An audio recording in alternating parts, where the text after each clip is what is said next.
être posée par Monsieur Philippe Vigier pour le groupe démocrate. Merci Madame la Présidente.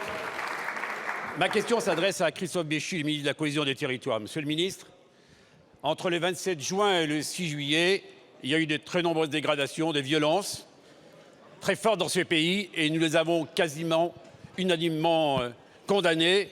Je regrette que quelques amis de M. Mélenchon ne l'aient pas fait.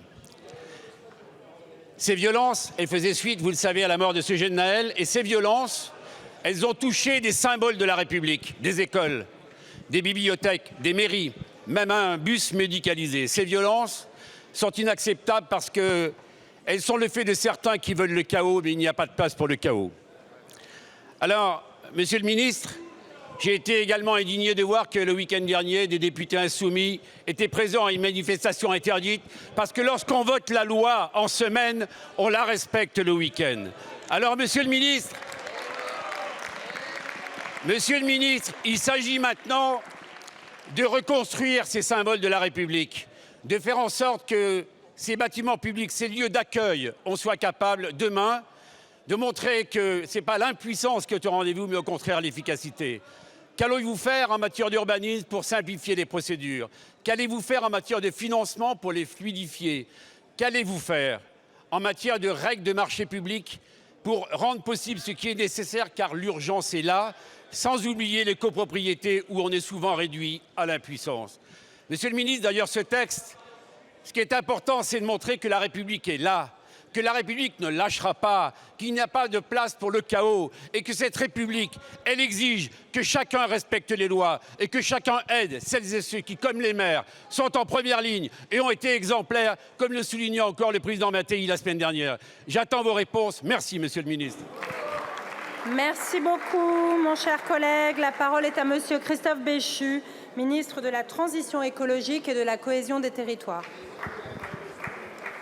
Madame la Présidente, Mesdames et Messieurs les députés, recevant les maires des plusieurs centaines de communes touchées par les dégradations, par les incendies, par les démolitions d'une partie des bâtiments, le président de la République a pris un engagement. Celui que nous puissions évoquer un texte d'urgence pour accélérer cette reconstruction. Le Parlement sera soumis d'un projet de loi d'habilitation sur ordonnance qui sera présenté au Conseil des ministres, qui comprendra 3 articles. Un, pour accélérer sur l'aménagement. Un, pour faciliter les règles en termes de commande publique. Et le troisième, pour poser la question des financements. D'abord, sur la reconstruction. Faire en sorte que dès qu'on fait une déclaration préalable de travaux, on puisse commencer ces travaux. Faire en sorte, si le bâtiment a été totalement détruit, que la reconstruction à l'identique puisse se faire, même si entre-temps il y a eu une modification du PLUI, et faire en sorte que le silence de l'administration vale approbation dans le cas d'avis qui serait rendu obligatoire.